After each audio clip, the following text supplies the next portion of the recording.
இப்போலாம் ஆகுனா ஒரு டே வர ஆரம்பிச்சிச்சு. வேர்ல்டு அக் டே, வேர்ல்டு காப்பி டே. அது கிடையா? இது மாதிரி எக்கச்சக்க டே வந்தோட முதல்ல நம்ம எல்லாத்தையும் திட்டுவோம். அதுக்கப்புறம் ஊரோட ஐக்கியமாகி ஜாலியாக செலிப்ரேட் பண்ண ஆரம்பிச்சிருவோம். அந்த வகையில் எல்லாத்துக்கும் டே இருக்கும்போது நம்ம பிறந்து வளர்ந்த நம்ம ஆளாக்கின அந்த ஊருக்கு ஒரு டே இருக்கிறது நல்ல விஷயம் தான். அந்த மாதிரி ஒரு டே வந்தோன்னா ஆளாளுக்கு ஒரு பாட்டுலாம் பண்ணும்போது பார்க்கும்போது சந்தோஷமா இருந்தது. ஆனால் இந்த ஊரில் தான் நம்மளுக்கு எவ்வளோ மெமரிஸ், கிட்டத்தட்ட 35 அவ்வளோ இருக்காது, கிட்டத்தட்ட 2000-3000 வருஷமாக வாழ்ந்துட்டு இருக்கிற நம்மளுக்கு எவ்வளோ மெமரிஸ் இருக்கும். சப்பி சாப்பிட்ற பெப்சி ஐஸில் ஆரம்பிச்சு பெப்சி ஐஸ் ஞாபகம் இருக்குதா? எல்லாரும் சாப்பிட்டதுக்கப்புறம் நம்ம ஒண்டி தனியாக சாப்பிட்டு ஒழுங்கு காட்டுவோமே, அதுலேருந்து 400-500 பேர் இருக்கிற ஒரு இடத்துல நம்ம விளையாடுற கிரிக்கெட் மேட்ச் வரைக்கும் எவ்வளோ ஞாபகம், இவ்வளோ விஷயம் உள்ளேருந்து உதித் நாராயண் ஆகும்போது அதை பற்றி எப்படி பேசாம இருக்குது. It's a Madras story of you and me bringing up of the city in the Sylvester Stallone. Hello hello அந்த புலிஸ் ஏன் புலியே இல்ல? Hello loose talk. அந்த காலத்துல இந்த வீட்டுக்கே பால் பாக்கெட் போடுறதெல்லாம் ஃபேமஸ் ஆகாம கடையில ஆரோக்கியா கோமாதா அந்த மாதிரி பால்லாம் இல்லாம வெறும் ஆவின் பூத்துல போயிட்டு கியூல நின்று அவங்க கிட்ட நம்ம காசு கொடுத்தா 4 நாள் மாதிரியே ஒரு சின்ன டோக்கன் கொடுப்பாங்க. அதை குழந்தையா இருக்கிற நம்ம ஆச்சரியமா பார்த்திருப்போம். அந்த டோக்கனை உள்ள போட்டதுக்கு அப்புறம் பால் அப்படின்னு வரும். அதுல இருந்து பால் ஒழுகிறத பாக்குறதா நம்ம வாழ்க்கையிலேயே நம்ம பார்த்த மிக பெரும் டெக்னாலஜி. நம்ம அடிக்கடி போற இன்னொரு இடம் எது அப்படின்னு பார்த்தாக்க பக்கத்துல இருக்கிற மளிகை கடை. அந்த மளிகை கடையில தான் நம்மளுக்கு எவ்வளவு ஞாபகம் இருக்கும்ல. 10 ரூபாய்க்கு பொருள் வாங்குறோம் அப்படின்னா நம்மளுக்கு வீட்டுல 1 ரூபாய் கமிஷன் கொடுப்பாங்க. செம்ம சந்தோஷமா இருக்கும். 1 ரூபாய் 8 4 அப்படின்றதெல்லாம் வந்து ஒரு பெரிய அமௌண்டா பார்த்து அதுல கடையில வந்து சீட்டு கிழிப்போம். இந்த 10 காசு 4 சீட்ல கிழிச்சு அதுவும் வந்து லைட்டா புடைச்ச மாதிரி இருக்கிற சீட்டை கிழிச்சா கண்டிப்பா அதுல வந்து இன்னொரு 4 கிடைக்கும் அப்படின்றது வந்து சம பெரிய ஐதீகம். அந்த ஐதீகத்தை ஃபாலோ பண்ணி நிறைய 4 ஜெயிச்சு சில நேரத்தில் நம்மளையும் எதிர்பார்க்காம காத்தாடிலாம் அதுல ஜெயிச்சு பயங்கர சந்தோஷமாயிடுவோம். நம்மளுக்கு காத்தாடியில சூஸ்திரமே போட தெரியாது. அதே கடையில 2 ரூபாய்க்கு ஒரே ஒரு கொசுவத்தி சொல்லுவாங்க. அதுக்கு ஸ்டாண்டு வேற கேட்பான். அங்கிள் அப்பா ஸ்டாண்டு கேட்க சொன்னாரு. அப்பா கிட்ட சொல்லு அடுத்த வாட்டில இருந்து கொடுக்க மாட்டோம்னு முறைச்சுன்னு அந்த கடைக்காரர் நம்மளுக்கு கொடுப்பாரு.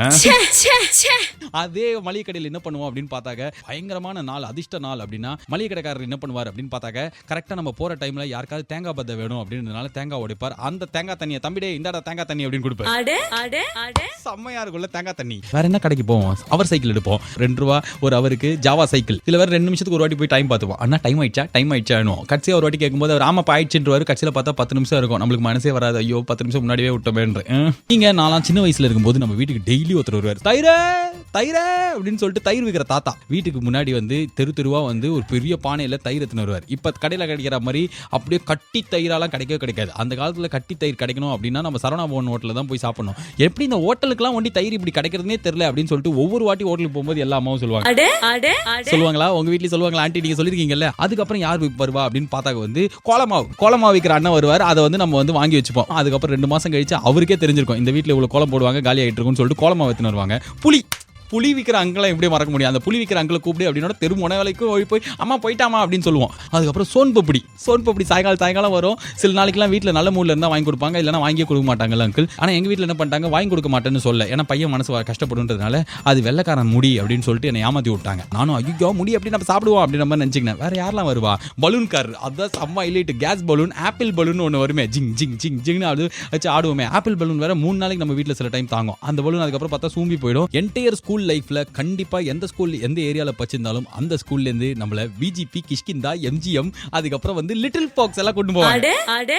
இதுல விஜிபி கிஷ்கிந்தா எம்ஜிஎம் அது பரவாயில்ல, இன்னும் இருக்கு லிட்டில் பாக்ஸ் ஞாபகம் இருக்குதா? செம்மையா குட்டி ஸ்விமிங் பூல் இருக்கும், அங்க நிறைய கேம்ஸ் எல்லாம் இருக்கும். லிட்டில் பாக்ஸ் போயிட்டு வந்தேனே அப்படின்னு சொல்லிட்டு அடுத்த நாளைக்கு வந்து ஒழுங்கு காட்டுவோம் எல்லார்கிட்டயும். அதுக்கப்புறம் எங்க எல்லா ஸ்கூல்லயும் மகாபலிபுரம் கூட்டு போயிடுவாங்களே, மஹாப்ஸ் போறோம் அப்படின்னு சொல்லிட்டு. அப்பெல்லாம் மஹாப்ஸ் கிடையாது, அப்பெல்லாம் மகாபலிபுரம் தான். மகாபலிபுரம் கூட்டு போவாங்க. புலி கோகை அதுக்கு முன்னாடி போய் பார்ப்போம். ஆனா இப்போ வரைக்கும் அந்த கோகையில என்ன இருக்கு, எதுக்காக நம்மள கூட்டு போனாங்கன்னு ஒன்னும் தெரியாது. ஆனா அந்த எக்ஸ்கர்ஷன் போயிட்டு மொட்டை வெயில்ல பீச்ல அப்படியே வந்து go into and join hands together அப்படின்னு சொல்லிட்டு நம்மள அப்படியே நடக்க வச்சிருப்பாங்க. அப்படியே ஃப்ரெண்டோட கை பிடிச்சு நடந்து போயிட்டு சந்தோஷமா பஸ்ல ஏறனோட 2 பிஸ்கெட்டை கொடுப்பாங்க அப்படின்னு சாப்பிட்டு வீட்டுக்கு வந்துருவோம். சாயங்காலம் ஐயோ செம்ம ஜாலி. நம்ம கண்டிப்பா 2 விளையாட்டு விளையாடி இருப்போம். ஒன்னு ஃபைட்டர் ஃபிஷ்ஷை வச்சு சண்டை போடுறது, 2 கவர்ல ஆளுக்கு 10 ரூபான்னு கொடுத்து அந்த ஃபைட்டர் ஃபிஷ்ஷை வாங்கி அதுக்கும் நம்ம ஃப்ரெண்டோட மீனுக்கும் சண்டை வைக்கிறது. அதுக்கப்புறம் பிளாக் மாலி ஒயிட் மாலின்னு சொல்லிட்டு மீன் வாங்கி வெஜிடேரியன் கூட வளர்க்குறது வீட்டில். அது என்ன சாப்பாடு போடுறதுன்னு தெரியாம கொஞ்ச நாள் போட்டு அந்த மீன் செத்து போடலாமா, மீன் செத்து போச்சு நைட்லாம் உட்காந்து அதை பத்தி நினைச்சு நிற்கிறது. நம்ம அன்னிலேருந்து இப்போ வரைக்குமே ஆச்சரியமா ஆர்வமா பண்ற விஷயம் என்ன அப்படின்னா, அந்த ஜிஎஸ்டி மெயின் ரோட்ல இருந்து மீனம்பாக்கத்தை தாண்டி போகும்போது அப்படியே பைக்ல போனா எம்பி நின்னும், ஆட்டோல போனா தெரியாத காம்பவுண்ட் சவரை தாண்டி இன்னும் அந்த ஏரோப்ளேனை பார்த்து ஐயோ ஃபாரின் அப்படின்ற மாதிரி சந்தோஷப்பட்டுக்கிறது. நம்மளுக்கு ஆச்சரியம் கண்ணெல்லாம் அகல விரியும். அப்படியே ஏரோப்ளேனை லைட்டா அப்படியே ரெக்கையை பார்த்துட்டா கூட நம்ம வாழ்நாள் சாதனை மாதிரி அடுத்த நாளைக்கு அது ஸ்கூல்ல போய் சம பெருமையா சொல்லிப்போம். ஸ்பென்சர் பிளாசா ஐயோ இங்க பாரு இந்த படிக்கட்டு போகுது அப்படின்ற எஸ்கலேட்டர். இப்பதானே ஊர் ஃபுல்லா எஸ்கலேட்டர் குழந்தைங்களா மாமி லாட்ஸ் கோ இந்த எஸ்கி அப்படின்னு. அப்பெல்லாம் நம்மளுக்கு இதெல்லாம் தெரியாது. அது பயம், ஒரு பக்கத்துல ரப்பர் செருப்பு உள்ள போயிடுமோன்ற டென்ஷன். அந்த ஸ்பென்சர் பிளாசாலே எனக்கு ரொம்ப பிடிச்ச விஷயம், கீழே ஃபுட் வேர்ல்டுன்னு ஒரு பேர்ல இருந்து அது வாசல்ல ஒரு பேக்கரியில பன்னீர் பஃப், அந்த பஃப் இந்த பஃப்னு சொல்லிட்டு செம்மையா பஃப் கிடைக்கும். அதுக்கப்புறம் அப்படியே மேல போயிட்டு சும்மாவாது இப்படி நீட்டி முழக்கி பார்த்து மியூசிக் வேர்ல்டு அப்படின்ற ஒரு கடை இருந்தது. அப்பா என்ன ஃபேமஸ்ல, அது இன்னும் இருக்குதான்னு தெரியல. ஆனா அந்த மியூசிக் வேர்ல்டு கடைக்கு போயிட்டு எதுவுமே வாங்க நம்மளுக்கு காசு இருக்காது. ஆனா அந்த கடையில வந்து வாக்மேன், பெரிய வாக்மேன் இருக்குல்ல, அந்த வாக்மேனை மாட்டி வச்சிருப்பாங்க. அதுல போயிட்டு காதை வச்சு show me the meaning of being lonely பாட்டு கேட்போம். தெரிஞ்ச ஒரே இங்கிலீஷ் பாட்டு. அப்ப ஷோ மீ த மீனிங், அதுல இருந்து வந்து அப்படியே பேக் ஸ்ட்ரீட் பாய்ஸ் அப்படின்னு சொல்லிட்டு I want it that way அந்த பாட்டெல்லாம் கேட்டு அதுக்கப்புறம் ஸ்கூல்ல போயிட்டு ஒரு 4 பொண்ணுகிட்ட இந்த Backstreet Boys album and all there no so they are like Westlife only அப்படின்னு சொல்லிட்டு இங்கிலீஷ் பாட்டு நாலேஜை வளர்த்துக்கிட்டது அந்த மியூசிக் வேர்ல்டு தான். எவ்வளவு பாட்டு அங்க உட்காந்து கேட்டிருப்போம். ஆனா உள்ள ஒரு குற்ற உணர்ச்சியா இருக்கும். ஐயோ நம்மள வந்து திட்டுவாங்களோ, ஏன்டா உள்ள நேரம் நிக்கிறேன்னு சொல்லுவாங்களோ, பின்னாடி இருக்கிறவன் ஏதாவது திட்டுவானோ அப்படின்ற மாதிரி. அதனாலேயே வந்து ஒரு பூத்துல இருந்து இன்னொரு பூத்து, ஒரு பூத்துல இருந்து ஸ்டேட் விட்டு சேட்டுன்ற மாதிரி எல்லா பூத்துலயும் போய் காதை வச்சு கேட்டுருப்போம். அன்னைக்கு இருந்த காலத்துல நம்மளுக்கு express avenue, Phoenix mall, city centre எல்லாமே ஸ்பென்சர் பிளாசா, ஐஃபை இடம் அப்படின்னா வந்து ஆவுனா குடும்பத்தோட நம்ம ஷாப்பிங் போற இடம் டி நகர். ரங்கநாதன் ஸ்ட்ரீட், பனகல் பார்க், பாண்டி பசார்னு சொல்லிட்டு அங்க சுத்தாத கடையா ஏறாத கடையா அப்படின்ற மாதிரி எல்லா பிளாட்ஃபார்ம் கடையிலையும் செம்மையா வேற பேசி வாங்குவோம். ஒரு 10-11 மணிக்கா டி நகருக்கு பஸ்ல பயங்கர கூட்டத்திலேயே எப்படியாவது இடுக்கி பிடிச்சி யார் மடியிலையாவது நம்மள உட்கார வச்சு அம்மா அப்பா நம்மள பஸ்ல ஏத்தி அதுக்கப்புறம் டி நகர்ல இறங்கி ஃபாரினுக்கு வந்திருக்கிறோங்கிற ஃபீலை கொடுத்து வீட்டுக்கு தேவையான காய்கறி எல்லாம் வந்து ஒரு வாரத்துக்கு எல்லாத்தையும் வந்து பேரம் பேசி வாங்கும்போது காய்கறிக்கு நம்மளுக்கு என்ன சம்பந்தம்ன்ற மாதிரி செம்ம கடுப்பாகும். இந்த ரங்கநாதன் ஸ்ட்ரீட்டுக்கு நம்ம போறதுக்கான ஒரே ரீசன் என்னன்னா, இதெல்லாம் பார்த்துட்டு திரும்பி வரும்போது அந்த மொன 2 ஜூஸ் கடையில ஏதாவது ஒரு ஜூஸ் கடையில் நிறுத்தி கரும்பு ஜூஸ் வாங்கி கொடுப்பாங்க. செம்மையா அந்த கரும்பு ஜூஸ் எவ்வளவு ஈமோச்சாலும் அதெல்லாம் கண்ணுக்கே தெரியாதாம கரும்பு ஜூஸ் அப்படின்னு சொல்லிட்டு கரும்பு ஜூஸ் சாப்பிடுவோம். அதுக்கப்புறம் வந்து அந்த 2 கடையில தான் வந்து ஃபர்ஸ்ட் வந்து கோன் ஐஸ் வந்து தியேட்டருக்கு வெளில நான் பார்த்தது. தியேட்டருக்கு வெளில அப்பதான். அதுக்கப்புறம் தான் நம்ம லேட்டஸ்ட், அதாவது இந்த 2000s டைம்லலாம் வந்து ரொம்ப டெக்னாலஜி டெவலப் ஆகி நிறைய இடத்துல இந்த சாஃப்டி கோன் அப்படின்னு சொல்லிட்டு சாஃப்டி கோன் ஐஸ்கிரீம் வாங்கி அப்படின்னு வெனிலா ஃபிளேவர், மிக்ஸ்டு ஃபிளேவர்லாம் வந்து 5 ரூபாய்க்கு வாங்கி சாப்பிடுவோமே. அந்த ஐஸ்கிரீம்லாம் அதுக்கப்புறம் தான் வந்தது. ஆனா டி நகர்னாலே எனக்கு ரொம்ப பிடிச்சது அந்த பாண்டி பஜார் தான். அங்கதான் நிறைய விளையாட்டு சாமான் கடைலாம் இருக்கும், விளையாட்டு சாமான் கடை இருக்கும். எங்க அம்மாலாம் பேரம் பேச செம்ம கில்லடி. 235 ரூபா மேடம் அப்படின்னா வந்து இல்ல 15 ரூபா அப்படின்னுவாங்க. என்னது அம்மா இப்படி கேட்கறியான்னு சொல்லிட்டு செம்ம அசிங்கமா இருக்கும். அப்படியே பக்கத்துல வாய் மூட்டுறா அப்படின்ற மாதிரி நம்மள பாப்பாங்க. நம்மளும் அப்படியே அமைதியா இருந்தோம்னா 45 மினிட்ஸ் கிட்ட பேரம் பேசி 47 ரூபாய்க்கு இது எல்லாத்தையும் வாங்கி வச்சிருவாங்க. கண்டிப்பா அன்னைக்கு நாள் எதுல முடியணும் அப்படின்னு பார்த்தாக்க சரவணா பவன்லயோ இல்ல பாலாஜி பவன்லயோ ஏதோ ஒரு பவன்ல போயிட்டு வீட்டுல சாப்பிடுற அதே இட்லியை அங்க வாங்கி சாப்பிடணும். இட்லி, தோசை, பரோட்டா, பிரிஞ்சி, இது 4 தவிர நம்மளுக்கு வேற எதுவும் தெரியாது. சில்லி பரோட்டா, கொல்லி பரோட்டா எல்லாம் இருந்தது. அப்பெல்லாம் எதுவும் கிடையாது. இந்த 3-4 ஐட்டம் தான். அதுக்கப்புறம் முடியும் போது அவங்க எல்லாம் காப்பி குடிப்பாங்க. நம்மளுக்கு வந்து ரோஸ் மில்க் இல்ல பாதாம் கீர். அதுக்கப்புறம் சந்தோஷமா வீட்டுக்கு ஆட்டோ பிடிச்சி வருவோம். போகும்போது கூட பஸ்ல போயிடுவோம். ஆனா குழந்தைங்க எல்லாம் நைட்டு தூக்கிடும்ன்றதுனால அப்படியே அம்மா எல்லாம் திட்டி அப்படியே நம்ம ஆட்டோல கொண்டு போக சொல்லுவாங்க. நம்மளும் பணக்க அரை வீட்டு குழந்தைங்களா போவோம். ஐயோ செம்ம ஜாலி இல்ல. இந்த மாதிரிலாம் எங்கேயாவது வெளில போயிட்டு நடு ராத்திரியில என்னைக்காவது ஒரு நாளைக்கு வீட்டுக்கு போகணும் அப்படின்னும் போது தெருக்குள்ள நுழையும் போதே செம்ம பீதி வந்துடும். ஐயோ 10 நாய் எங்கேருந்தோ வருமே அப்படின்ற மாதிரியே கரெக்டா வந்து அப்படின்ற மாதிரி பகல்ல நம்மள பார்த்து வாலாட்டுற நாயெல்லாம் நைட்ல வந்து செம்ம வில்லன் மாதிரி கொடூரமா முறைக்கும். அப்படியே குள்ள கபாலி நாதாண்டான்னு சொல்ல மனசு வரும். அப்படியே ஓடுறதா நிக்கிறதா என்ன பண்றதுன்னு தெரியாம அந்த பக்கம் யாராவது வராங்கன்னா அவங்களுக்காக வெயிட் பண்ணி கையெல்லாம் நடுங்கி வெளவெளத்து வீட்டுக்கு போவோம். இது முடிஞ்சதுக்கு அப்புறம் தனியாவே நம்ம டி நகர் போக ஆரம்பிச்சோம். அந்த டைம்ல தான் வந்து நம்மளுக்கு பர்மா பசார், சத்யா பசார்லாம் இன்ட்ரோடியூஸ் ஆயிருக்கும். அதுவும் பர்மா பசாருக்கு போகும்போது திக்கு ஃபீலிங்ல போவோம். ஐயோ நம்மள ஏமாத்துவாங்களா, ஏதாவது ஆயிடுமா, இவ்வளவு பேர் சேர்ந்து நம்மள ஏதாவது பண்ணிட்டாங்கன்னா இது ஒரிஜினல் ப்ராடக்ட்டா டூப்ளிகேட் ப்ராடக்ட்டான்ற மாதிரி. வீட்டுல வந்து தீபாவளிக்கு நம்ம ட்ரெஸ்ஸுக்கு எடுத்து காசு கொடுத்துருப்பாங்களே, ஒரு 1000 ரூபா 1200 ரூபா கொடுத்து அப்பா போய் வாங்கிக்கோடா நீ அப்படின்னு சொல்லிட்டு அப்ப நம்ம என்ன பெரிய மனுஷன் ஆயிட்டு தான். சத்யா பசார் தான் நம்மளோட சொர்க்கலோகம். என்ன பிராண்டி, என்ன டீசல், என்ன அர்மானி கொர்மானி, அங்கெல்லாம் என்ன பிராண்ட் இருக்கும். எவ்வளவு செம்ம லோக்கல் பிராண்ட்ஸ் எல்லாம் வாங்கி நம்ம கலர் கலரா போடுவோம். 1000 ரூபாய் எடுத்துட்டு போயிட்டு 3 டி-ஷர்ட் ஒரு ஜீன்ஸ் வாங்கணும்னு பெருமையா வீட்டுல வந்து காட்டுவோம். இதுல வேற சில நேரத்துல பெல்ட் எல்லாம் வாங்கும்போது செம்ம காமெடி. பெல்ட் வந்து 30 ரூபாய்க்கு தான் வாங்கிருப்போம். பேரம் பேசி அவன் 70 ரூபா சொல்லிருப்பான். நம்ம பேரம் பேசி 30 ரூபா வாங்கி இது ஒரிஜினல் லெதரானா அப்படின்னுவோம். ஆமாப்பா தம்பி என்ன இப்படி கேட்ட, ஒரிஜினல் பா நம்ம கிட்ட இருக்கிற எல்லாமே 30 ரூபாய்க்கு ஒரிஜினல் லெதர் பெல்ட். செம்ம அறிவு கட்ட மட்டுமா இருந்திருக்கோம். நம்ம எல்லாருமே இந்த 5 ஸ்டார் ஹோட்டலுக்கு எப்போ போயிருப்போம் அப்படின்னு பார்த்தாக்க நம்மளுக்கு இருக்கிற ஒரு செம்ம பணக்கார வீட்டு ஃப்ரெண்டோட அக்காக்கோ இல்ல யாரோ சொந்தக்காரங்களுக்கோ அங்க கல்யாணம் நடந்துட்டு இருக்கும். இல்ல அப்படின்னா வந்து ஏதாவது ஒரு ஃபங்க்ஷனுக்கு அவங்க நம்மள கூட்டு போயிருப்பாங்க. 5 ஸ்டார் ஹோட்டல் இன்னைக்கு தான் அயாத் ஹோட்டல், ஹில்டன் ஹோட்டல் அதெல்லாம் இருக்குல்ல, அன்னைக்கு எதுவும் கிடையாது. சோலா ஹோட்டல், தாஜ் ஹோட்டல், வாயன் சவேரால சூப் சாப்பிடலாம் அப்படின்னு சொல்லிட்டு கூட்டு போயிட்டு சூப்ல வந்து பட்டர் போடுறாங்க. ஐயோ இதெல்லாம் ஏன் போடுறீங்க அப்படின்னு கேட்டு அதுக்கப்புறம் கரைஞ்சதுக்கு அப்புறம் அப்படின்னு சாப்பிட்டு செம்மையா இருந்துன்னு சொல்லிட்டு அன்னில இருந்து எனக்கு சவேரா ஹோட்டல் தான் உலகத்திலே பெரிய ஹோட்டல். 5 ஸ்டார் ஹோட்டல் போயிருக்கவே இதே மாதிரி ஒரு ஃப்ரெண்டு நம்ம வாழ்க்கையில் நம்மளுக்கு பண்ண நல்ல காரியம் எதுவா இருந்திருக்கும் அப்படின்னா, ஏதாவது சென்னையில் நடந்த ஒரு கிரிக்கெட் மேட்சுக்கு ஏதோ ஒரு ஸ்டாண்ட்ல நம்மளுக்கு ஒரு டிக்கெட் கொடுத்துருப்போம். அடுத்ததா என்ன அப்படின்னு பார்த்தாக்க சின்ன வயசுல நம்ம பார்த்த சினிமா கிட்டத்தட்ட ஒரு 15 நாள் பிளான்.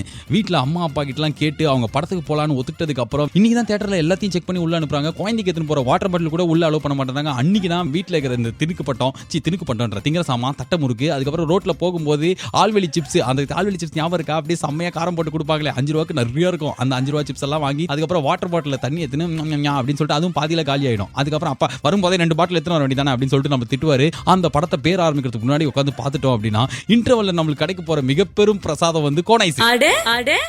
சோ இந்த தியேட்டர்ல எங்கேயும் டிக்கெட் கிடைக்கலனா கூட நம்ம நம்பி தெய்வம் மாதிரி யாரை நம்பி போவோம்னா தேவி தியேட்டர் வாசல்ல கருப்பா ஒரு அக்கா இருப்பாங்களே, டிக்கெட் விற்பாங்களே, அந்த அக்கா கிட்ட எப்ப போனாலும் டிக்கெட் கிடைக்கும். இதுல சூப்பர் ஸ்டார் படம் பார்க்கும்போதெல்லாம் இந்த பாட்டுல வர மாதிரிலாம் நம்ம பாலாபிஷேகம் பண்ணிருக்க மாட்டோம். ஆனா கண்டிப்பா இந்த படம் ரிலீஸ் ஆகும் போதெல்லாம் எங்கேயோ கண்ணுக்கு தெரியாத ஏதோ ஒரு ஃப்ரெண்டோட சித்தப்பா வந்து ரசிகர் மன்றத்தில் இருக்காரு, மாமா ரசிகர் மன்றத்தில் இருக்காரு, எவனோ ஒருத்தன் சொல்லுவான். அவங்கள மலை மாதிரி நம்பி அவங்க கண்டிப்பா டிக்கெட் கொடுப்பாங்க, நம்ம பார்ப்போம் அப்படின்ற ஐடியால இருப்போம். எல்லா வாட்டி புஸ். சென்னையில பையனா பிறந்தா கண்டிப்பா இதை பண்ணியே ஆயிருக்கணும் அப்படின்ற மாதிரி ஒரு விஷயம். இஸ் த அல்போன்சா கோழிப்பண்ண கிரவுண்டு, எம்ஆர்சி கிரவுண்டுன்ற மாதிரி ஏரியால இருக்கிற ஏதாவது ஒரு கிரவுண்ட்ல காலம் ஃபுல்லா ஞாயிற்றுக்கிழமை போய் கிரிக்கெட் விளையாடுறது. காலங்காத்தால எதுக்குமே முழிப்பு வராது. இதுக்கு டான்னு முழிப்பு வந்து நம்ம கிட்ட ஸ்டெம்போ பேட்டோ கொடுத்துருந்தாங்கன்னா 4 பேர் கிட்ட திட்டு வாங்கி, ஏன்னா பசங்க வரும்போது நம்மள அம்மா எழுப்ப மாட்டாங்க, அவன் தூங்குறான்டா போங்கடா அப்படின்றாங்க. அம்மா எழுப்பாமையும் திடீர்னு எழுது வந்து ஐயோ லேட் ஆயிடுச்சு அப்படின்னு சொல்லிட்டு அரக்க பறக்க வந்து பல்லு கூட தேய்க்காம அந்த ஸ்டெம்பெல்லாம் எடுத்துன்னு ஓடுவோம் அப்படியே கிரவுண்டுக்கு. பயங்கரமா வேத்து கொட்டி உயிரே போய் அங்க இருக்கிற அந்த தாத்தா கிட்ட போயிட்டு ஒரு வாட்டர் பேக்கெட்டை வாங்கி அப்படி குடிச்சு எக்ஸ்ட்ரா காசு வச்சிருக்கிற பையன் கிட்ட எப்படியாவது கெஞ்சி கூத்தாடி ரஸ்னா வாங்கி கொடுறாடி நாளைக்கு குத்துறேன்டா அப்படின்னு சொல்லிட்டு அந்த பையன் ரஸ்னா வாங்கி கொடுக்கும்போது அவன் தான் நம்மளுக்கு தெய்வம். இந்த டீமே கொஞ்சம் நாளடையில் நல்லா விளையாடினா கூட நம்மளே நினைச்சுக்கணும். அது மாதிரி ஜெர்சிலாம் பிரிண்ட் பண்ணி ஆர்வ கோளாறுல 2 டோர்னமெண்ட்டுக்கு பேர் கொடுத்து 2 டோர்னமெண்ட்லயும் போய் மொக்க வாங்கினதுக்கு அப்புறம் அந்த கிரிக்கெட் ஆர்வம் அப்படியே படுத்து போயிடும். கிரவுண்டு அப்படின்னாலே கடைசியா நம்மளால மறக்க முடியாத இன்னொரு விஷயம், எப்படியாவது ஒரு சண்டையாவது நம்ம போட்டுருக்கணும். அப்பதான் நம்ம கெத்தே. அந்த சண்டையை நம்ம போட்டு ஏரியால ஏதாவது இவருதான் பெரிய ஆள் அப்படின்னு சொல்லிட்டு நம்ம நினைக்கிறோம் தான் இருக்கிறதுல சப்பையா இருப்பான். அவனை வந்து மிகப்பெரும் டானா நம்ம மதிச்சு அவங்ககிட்ட ஹெல்ப் கேட்டு அடிக்கிறதுக்கு ஆளை கொண்டு போயிட்டு அதுவும் மொக்க வாங்கி மூஞ்சிலே பொக்குரு குத்து வாங்கிற அனுபவம் இருக்கும். அந்த காலத்துல இருந்து இந்த காலம் வரைக்கும் மாறாதது பஸ்ல போறது. ஸ்கூல்ல ஆரம்பிச்சோம் அப்படின்னா பஸ் பாஸ் வச்சுட்டு ஸ்கூல் பசங்க ஏறினா அப்படின்னாலே அந்த கண்டக்டர் நம்மள காசை காட்டுறா டே எங்கடா பாசே அப்படின்ட்டு மதிக்கவே மாட்டார். இதே பஸ்ல வந்து நம்ம கொஞ்சம் சின்ன பையனா இல்ல கொஞ்சம் சீன்லாம் போடுறதுலாம் தெரியாத போது என்ன பண்ணுவோம் அப்படின்னா நாலாம் பஸ்ல ஏறிப்பேன். ஏறினதுக்கு அப்புறம் அப்படியே வந்து சீட் ஓரமா நின்னுப்பேன். யார் பாக்கெட்ல 2 ரூபா டிக்கெட் பளிச்சுன்னு தெரியுதோ அவங்க பக்கத்துல நின்னுப்பேன். ஏன்னா அவங்க தான் சீக்கிரம் இறங்கிடுவாங்க. அதுக்கப்புறம் நம்ம போய் சந்தோஷமா உட்காரலாம். தப்பி தவறி லாஸ்ட் சீட் அந்த பின்னாடி பெருசா இருக்குமே அந்த சீட்லயோ இல்லனா ஏதாவது ஒரு லேடி சீட்லயோ உட்காந்துட்டீங்கன்னா எருமாடு வயசு இவ்வளவு ஆகுது இல்ல லேடி சீட்ல உட்காந்துக்கிற அப்படின்னு சொல்லிட்டு ஏதாவது ஒரு அக்கா நம்மள அசிங்கமா கேட்கறதுக்கு சான்ஸ் இருக்கு. வாங்குறீங்களா திட்டு? அதே ஏதாவது ஒரு அக்கா வந்து ஜென் சீட்ல உட்காந்தாங்க அப்படின்னா எவனுமே வாய் தரவும் மாட்டான். யாருக்குமே கேட்க தைரியம் வராது, மனசும் வராது. ஒன்னு நம்ம பெருந்தன்மையை காமிக்கிற டைம் அது, இன்னொன்னு வந்து ஐயோ நம்ம யாராவது சொல்லிட்டாங்கன்னா தப்பா நினைச்சுக்கிட்டாங்கன்னா அப்படின்னு சொல்லிட்டு அவங்களும் எந்த கூச்சமே பட மாட்டாங்க. எல்லா ஆம்பளையும் நின்று இருப்பாங்க, லேடி சீட்டும் காலியா இருக்கும். ஆனா அந்த அக்கா அங்கே திம்முன்னு உட்காந்து இருப்பாங்க. அதுக்கப்புறம் கண்டக்டர் சில்லறை எழுதி கொடுப்பாரு. என்னைக்காவது ஒரு நாளைக்கு தான் நம்மளுக்கே தைரியம் வந்து திருப்பி கேட்க போப்போம். அப்புறம் பார்த்தா செம்மையா திட்டு வரதுக்கு கொடுக்காம எங்க போறோம், நாலு வச்சு வீடா கட்ட போறான்னு திடுப்புன்னு வந்து செக்கிங் வந்துருவாங்க. என்னதான் நம்ம கிட்ட டிக்கெட் இருந்தாலும் நம்ம கிட்ட ஒரு பயம் வந்துடும். திடீர்னு ஒரு பதட்டம், ஐயோ பாக்கெட்ல டிக்கெட் இருக்கா இல்லையா, வாயினமே எங்க போச்சு அப்படின்ற மாதிரி இருக்கிற டிக்கெட்டே ஒரு 10 பாக்கெட்ல தேடுவோம். இருக்கிறது நம்ம பாக்கெட்ல 3 பாக்கெட் தான் இருக்கும். இது வந்து ரொமான்டிக்ஸ்.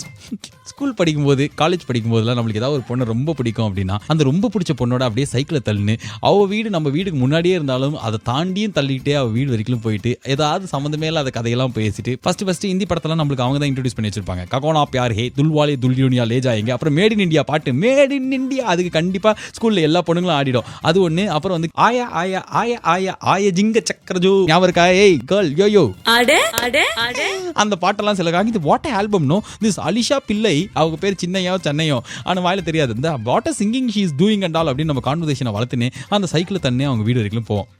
அவங்க டப்ஸ் கம்மல் ஸ்டிக்கர் போட்டு ஏர் பேண்ட்லாம் வாங்குறதுக்கு நம்ம டி நகர்ல ஷாப்பிங். இந்த போட்டு நல்லா இருக்கா அப்படின்னு நம்மளும் மண்டை பட்டியா சூப்பரா இருக்கு இதுதான் பெஸ்ட் அப்படின்னும் போது இது நல்லா இருக்கா சி அப்படின்ற மாதிரி நம்மள தூண்டி விடுற மாதிரி கேள்வி கேட்டு மொக்க வர வாய்ப்போம். பொண்ணுங்களுக்குலாம் வந்து இந்த பேந்தியன் ரோட்ல ஷாப்பிங் பண்றதுனா பைத்தியம் புரியுற மாதிரில. அதனால இந்த பேந்தியன் ரோட்ல செல்வாஸ்லாம் செம்மையா இருக்குமே எனக்கு தெரியும் மாதிரி நம்ம போலாமே பேந்தியன் ரோடுன்னு சொல்லிட்டு எதுக்கு போறேனே தெரியும். நம்மளுக்கு செலக்ஷன் கேவலமா இருக்கும். நம்ம சொல்றது எதுவுமே அவங்க எழுத மாட்டாங்க. இருந்தாலும் பேந்தியன் ரோடு வரைக்கும் போயிட்டு அதை செலக்ட் பண்ணி கொடுப்பாங்க. சத்யம் தியேட்டர்ல இங்கிலீஷ் படம் ஓடும் அப்படின்றதே அவங்க மூலியமா தான் நம்மளுக்கு தெரியும். அதுக்கு முன்னாடி நம்மளுக்கு தெரிஞ்ச 2 இங்கிலீஷ் படம் ஜாக்கி சான் படம், ஜுராசிக் பார்க். நம்மளுக்கு ரொம்ப ரொம்ப பிடிச்ச ஒரு ஜூஸ் கடை இல்லனா பானிபூரி கடை. இந்த shop is very famous and all, they are giving good and all அப்படின்னு சொல்லிட்டு நான் கொண்டு போற கடை எதுனா ஆழ்வார்பேட்டையில ஒரு கடையில போய் பானிபூரி சாப்பிட்டு பக்கத்துல ஒரு ஜூஸ் கடை இருக்குது. ஒரு கிளாஸ் ஃபுல்லா ஊத்திட்டு திருப்பி கிளாஸ் நீட்டினா இன்னொரு கிளாஸ் ஊத்துவாங்க. ஈஸியா இருக்கு. ரொம்ப பயந்து தயக்கமா முதல் வாட்டெல்லாம் போகும்போது யாரா பாத்துருவாங்களோ அப்படின்னு சொல்லிட்டு அன்னி காலத்துல வந்து யாருமே மூஞ்சி ஃபுல்லா துப்பட்டா போட்டுக்க மாட்டாங்க. அதனால வந்து ஏதாவது ஒரு பொண்ணு வண்டி போட்டா பயங்கர பயமா இருக்கும்ன்றதுனால ரொம்ப திக்கு ஃபீலிங்ல பைக்ல அதுவும் ஃப்ரெண்டு கிட்ட கடன் வாங்கி ஈஸியார் ஃபுல்லா போகும்போது ஐயோ போலீஸ் பிடிச்சிடக்கூடாது, நம்மள கேட்டக்கூடாது, யாருக்கு எதுவும் ஆயிடக்கூடாது அப்படின்ற மாதிரி திக்கு ஃபீலிங்ல இருக்கிற பெட்ரோலை வச்சு அந்த ஈஸியார்ல ஒரு பொண்ணு பைக்ல கூட்டு போயிட்டு திரும்பி வந்தாக்கா அன்னைக்கு நாள் நைட்டு ஒரு சந்தோஷம் இருக்கும். ஐயா வாழ்க்கையில ஏதோ பெருசா சாதிச்ச மாதிரி ஒரு சந்தோஷம். It's romantics of the romance. சில பல முத்தாக்கள் இருந்தாலும் ஆச்சரியப்படுறதுக்கு இல்லை. அதில் நம்ம வீட்டில் இருக்கிற தாத்தா அப்பா அதுக்கப்புறம் யாராவது ஒரு பெரியவங்க எல்லா வீட்லையும் இந்த ஒரு டைலாக் கண்டிப்பாக சொல்லியிருப்பாங்க, சொல்லாமல் இருந்திருக்கவே முடியாது. என்ன டைலாக்னா, அந்த டைமில் அதெல்லாம் காடு மாதிரி இருந்தது, எவனும் மதிக்க மாட்டான், ஆள் நடமாட்டமே லைட்டே கிடையாது, ரோடே கிடையாதுன்னா பார்த்துக்கோங்க. 10,000 ரூபாய்க்கு வந்தது 2.5 கிரவுண்டு அப்படியே விட்டேன்னுவாங்க. வயிறு எரியும். எந்த ஏரியா பற்றி சொல்லியிருப்பாங்கன்னா வேளச்சேரியை பற்றி, தொரப்பாக்கத்தை பற்றி, அம்பத்தூரை பற்றி, போரூரை பற்றி இப்படிலாம் சொல்லி, அட லூஸ் தாத்தாவே அன்னைக்கே வாங்கிந்தேனா இன்னைக்கு நான் ஒரு கோடீஸ்வரனா ஆச்சேன்ற மாதிரி நம்ம இது இன்னைக்கு 1.5 கோடி 2.5 கோடி அங்கே போவோம். காடு நான் ஓயமாறல அது தொரப்பாக்கலாம் அப்படின்வாங்க. ஐயோ தொரப்பாக்கத்தில் இன்னைக்கு வீடு வாங்க முடியாது, சிறுச்சேரியில் கூட நம்மளால வாங்க முடியாது, பார்க்க தான் முடியுன்ற அளவுக்கு இருக்குதுல்ல. ஆனால் வீடு வாங்கினமோ இல்லையோ, நம்ம இப்போ சிட்டிக்குள்ளே இருக்கமோ ஊருக்கு வெளில இருக்கமோ, இவ்வளோ ஞாபகம் நம்மளுக்கு இந்த ஊருக்குள்ளே இருக்கு. எப்பா எவ்வளோ மெமரிஸில் இன்னும் நிறையா இருக்குது. ஆனால் ஏற்கனவே ஒரு 7 வீக்ஸ் பேசிட்டேன் அப்படின்றதுனால இதோட போகிறோம். ஆனால் இந்த அளவுக்கு ஞாபகத்தோட இந்த ஊர்லேயே பிறந்து வளர்ந்து இங்கேயே இருக்கிற என்ன மாதிரி அதிர்ஷ்டசாலிகளுக்கும் எங்கேயோ ஒரு இடத்துல இதெல்லாம் நினச்சினுக்கிறேன். Yo dude of the month உனக்கும் it's happy Madras day of the happy birthday of நம்ம ஊர். இது take it easy with me Balaji.